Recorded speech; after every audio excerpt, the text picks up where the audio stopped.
Hello and welcome दोस्तों, बहुत बहुत स्वागत है आपका हमारी इस मेवाड़ ऑनलाइन स्टडी चैनल के अंदर। मैं लेके आया हूँ आपके लिए 1000 most important GK one liner question and answer.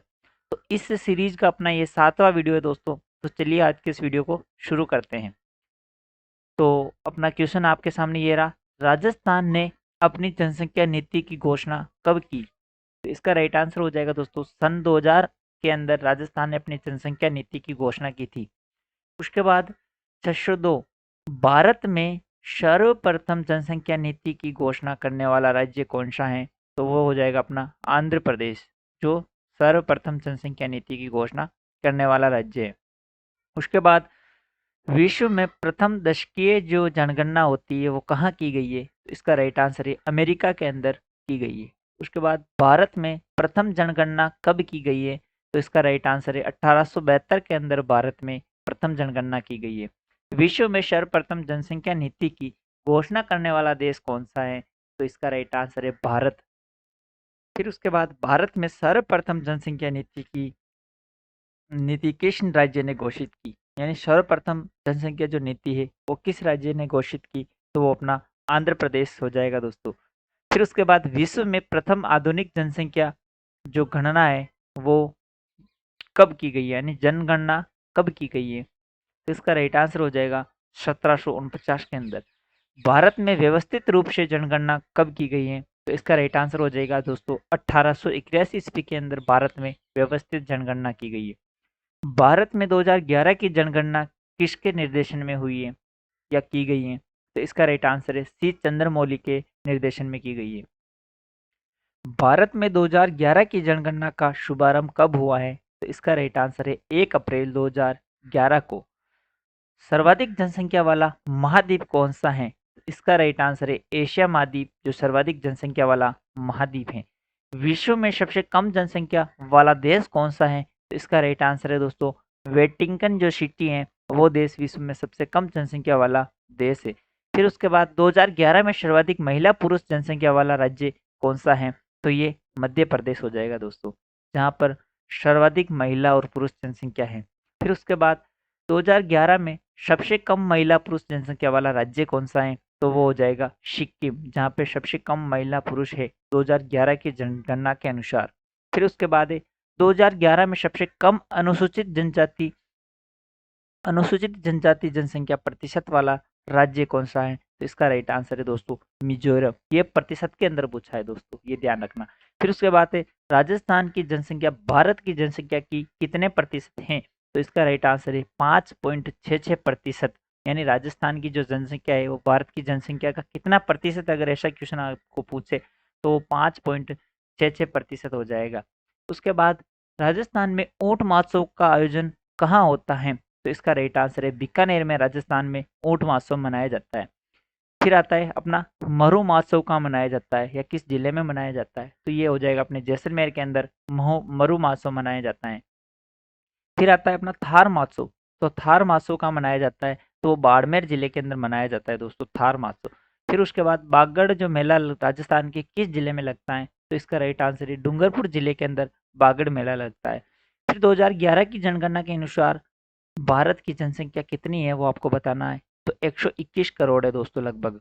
फिर उसके बाद है सबसे कम जनसंख्या वाला महाद्वीप कौन सा है? तो इसका राइट आंसर हो जाएगा दोस्तों ऑस्ट्रेलिया महाद्वीप है, वो सबसे कम जनसंख्या वाला महाद्वीप है। 2011 की जनगणना के अनुसार राजस्थान का जनसंख्या घनत्व कितना है? तो इसका राइट आंसर है 200 प्रति व्यक्ति है दोस्तों। 200 जो प्रति वर्ग किलोमीटर के हिसाब से अपना जनसंख्या घनत्व है दोस्तों। फिर उसके बाद है 2001 की जनगणना के अनुसार राजस्थान का जनघनत्व कितना था? तो 165 था दोस्तों। फिर उसके बाद राजस्थान का जनसंख्या घनत्व की दृष्टि से कौन सा स्थान है? तो वो अपना 18वां स्थान हो जाएगा दोस्तों। फिर उसके बाद तेम्बड़राय माता का मंदिर किस जिले में स्थित है? तेम्बड़े राय जो अपनी माता है उसका मंदिर किस जिले में है? तो वो जैसलमेर जिले के अंदर हो जाएगा। सेना के जवानों की देवी का मंदिर किस जिले में है? तो वो भी तनोट मंदिर है, वो जैसलमेर जिले के अंदर ही है दोस्तों। फिर आता है संत पिपा का मंदिर किस जिले में स्थित है? तो ये अपने बाड़मेर में हो जाएगा। फिर आता है नागणेची माता का मंदिर किस जिले में स्थित है? तो ये भी अपने बाड़मेर जिले के अंदर हो जाएगा। फिर आता है मल्लीनाथ जी का मंदिर किस जिले में स्थित है? तो वो भी मल्लिनाथ जी भी बाड़मेर जिले के अंदर ही है। बेहतर जिनालय का मंदिर किस जिले में स्थित है? बेहतर जिनालय का मंदिर किस जिले में स्थित है? तो इसका राइट आंसर है जालोर के अंदर है दोस्तों। फिर आता है बाजाना गणेश का मंदिर किस जिले में स्थित है? बाजाना जो गणेश जी है उनका मंदिर किस जिले में स्थित है? तो इसका राइट आंसर है सिरोही के अंदर बाजाना जो गणेश जी है उसका मंदिर स्थित है दोस्तों। फिर उसके बाद आता है भगवान कुंथननाथ कुंथुनाथ का मंदिर दिगंबर जो जैन मंदिर है वो कहाँ स्थित है? भगवान कुंथुनाथ का दिगंबर जैन मंदिर वो कहाँ स्थित है? तो वो सिरोही जिले के अंदर हो जाएगा। फिर आता है बीजवा का मंदिर किस जिले में स्थित है? तो इसका राइट आंसर है डूंगरपुर जिले के अंदर बीजवा का जो अपना मंदिर है वो स्थित है। उसके बाद नीमच मंदिर किस जिले में स्थित है? तो इसका राइट आंसर हो जाएगा दोस्तों उदयपुर जिले के अंदर। उसके बाद अपना आता है दोस्तों जो नीमच माता का मंदिर है वो नीमच माता का मंदिर है वो किस जिले में? तो ये बहुत इंपॉर्टेंट क्वेश्चन हो जाता है दोस्तों क्योंकि वो उदयपुर के अंदर स्थित है। और अगर नीमच स्थान पूछे तो वो दोस्तों चित्तौड़गढ़ एमपी के पास वाले क्षेत्र में आ जाता है दोस्तों। फिर उसके बाद है 636 क्वेश्चन नंबर, जगदीश जी का मंदिर राजस्थान के कौन से जिले में स्थित है? तो वो भी उदयपुर के अंदर हो जाएगा। फिर आता है फूलबाई माता का मंदिर किस जिले में स्थित है? तो वो भी अपने चित्तौड़गढ़ जिले के अंदर स्थित है। सतबीस देवरी का मंदिर किस जिले में स्थित है? तो ये अपने चित्तौड़गढ़ के अंदर हो जाएगा दोस्तों। फिर आता है गंगरार का सूर्य का मंदिर किस जिले में स्थित है? तो गंगरार का जो सूर्य का मंदिर है वो किस जिले में स्थित है? तो चित्तौड़गढ़ के अंदर हो जाएगा। फिर आता है अद्भुत नाथ का मंदिर किस जिले में स्थित है? तो ये भी चित्तौड़गढ़ जिले के अंदर है। फिर आता है श्रृंगार चौरी का जो मंदिर है किस जिले में स्थित है? श्रृंगार जो चौरी है वो मंदिर किस जिले में स्थित है? तो वो चित्तौड़गढ़ जिले के अंदर स्थित है दोस्तों और चित्तौड़गढ़ किले में ही बनाई हुई है। फिर उसके बाद कालिका माता का मंदिर किस जिले में स्थित है? तो ये भी चित्तौड़गढ़ जिले में और चित्तौड़गढ़ किले के अंदर ही है दोस्तों। फिर उसके बाद अंबा माता का मंदिर किस जिले में स्थित है? तो ये भी प्रतापगढ़ अंदर जिले के अंदर स्थित है। फिर आता है सात शैलियों का मंदिर किस जिले में स्थित है? तो ये झालावाड़ के अंदर स्थित है। फिर शीतलेश्वर महादेव मंदिर किस जिले में स्थित है? तो ये अपना झालरा पाटन के अंदर हो जाएगा। फिर उसके बाद बादाड़ा माता का मंदिर किस जिले में स्थित है? तो ये कोटा के अंदर स्थित है दोस्तों। फिर उसके बाद बूढ़ादीत का सूर्य मंदिर किस जिले में स्थित है? तो ये कोटा के अंदर है दोस्तों। फिर उसके बाद हिचकी माता का मंदिर किस जिले में स्थित है? तो ये अपने भीलवाड़ा के अंदर हो जाएगा दोस्तों। दोस्तों अगर आपने अभी तक इस वीडियो को लाइक नहीं किया है तो लाइक कर दीजिए और अपने दोस्तों के साथ शेयर कर दीजिए। फिर बढ़ते हैं अगले क्वेश्चन की ओर। जो अपना तिलेश्वर महादेव मंदिर है वो किस जिले में स्थित है? तो वो अपने भीलवाड़ा के अंदर हो जाएगा दोस्तों। फिर आता है बंकिया रानी जो माता वो मंदिर किस जिले में स्थित है? तो बंकिया रानी माता का मंदिर भीलवाड़ा के अंदर स्थित है दोस्तों जिले के अंदर। फिर उसके बाद मैथेरन कला किस जिले में स्थित है या किस जिले की मैथेरन कला किस जिले की प्रसिद्ध है? तो इसका राइट आंसर है बीकानेर जिले की जो मैथेरन कला है वो प्रसिद्ध है। फिर उसके बाद लाख की पोट्री किस जिले की प्रसिद्ध है? तो वो हो जाएगा दोस्तों बीकानेर जिले की लाख की पोट्री प्रसिद्ध है।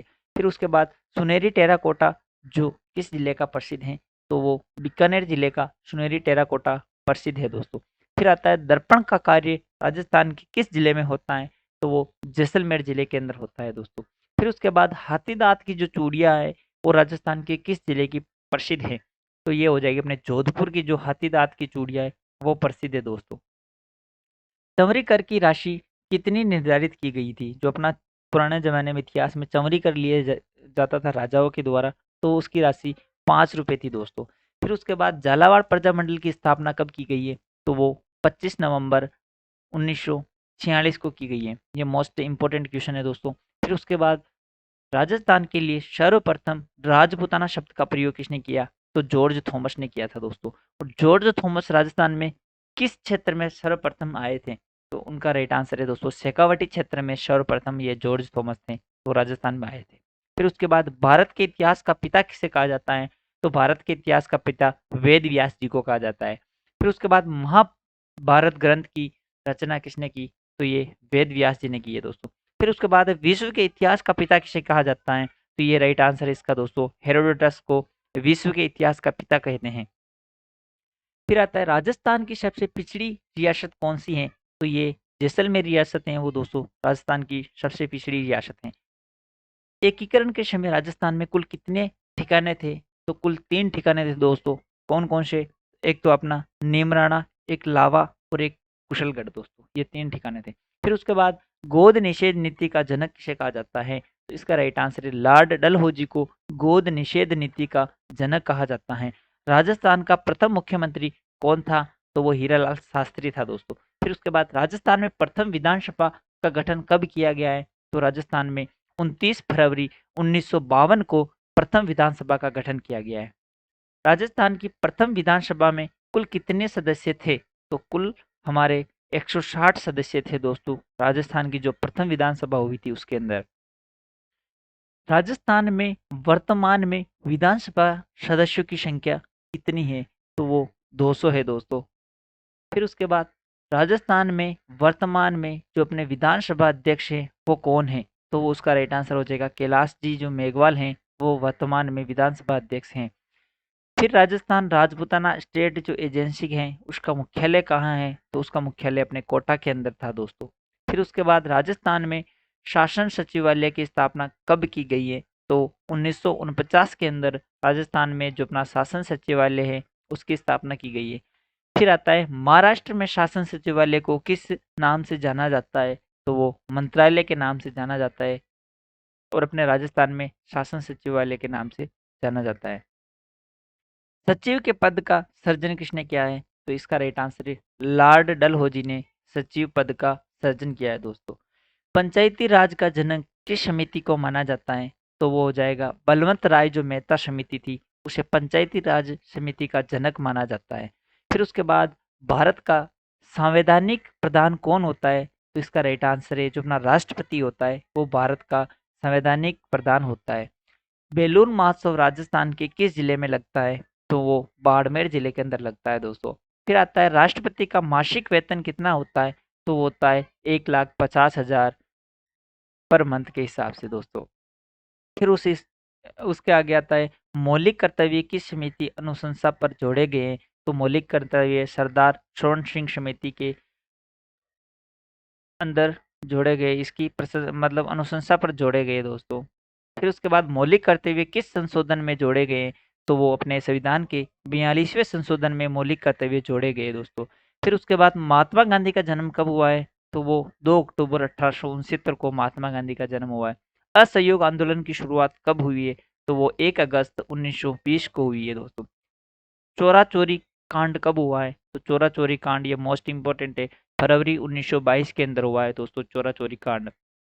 सविनय अवज्ञा आंदोलन की शुरुआत कब की गई है? तो इसकी शुरुआत 1929 के अंदर की गई है दोस्तों, ये भी इंपॉर्टेंट है दोस्तों।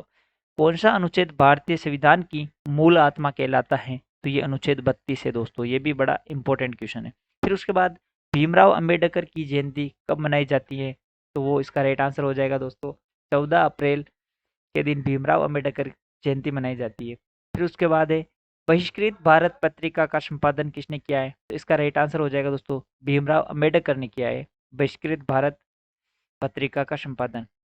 उसके बाद है भारतीय राष्ट्रीय कांग्रेस पार्टी के संस्थापक कौन थे? तो इसका राइट आंसर हो जाएगा दोस्तों A.O. ह्यूम।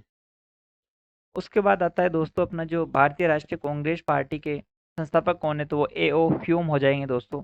अगला क्वेश्चन आपके सामने ये रहा, भारतीय जनता पार्टी के संस्थापक कौन थे? तो श्याम प्रसाद मुखर्जी थे, तो जो भारतीय जनता पार्टी के संस्थापक थे, तो जो बीजेपी पार्टी है उसके। फिर आता है अपना बहुजन समाज पार्टी के संस्थापक कौन थे? तो वो काशीराम जी थे दोस्तों। राष्ट्रीय कांग्रेस पार्टी के संस्थापक कौन थे? तो इसका राइट आंसर है दोस्तों शरद पवार, जो राष्ट्रीय कांग्रेस पार्टी थे उनके संस्थापक हैं। नीति आयोग के वर्तमान अध्यक्ष कौन है? तो वो अपने नरेंद्र मोदी हो जाएंगे दोस्तों, नीति आयोग के वर्तमान अध्यक्ष।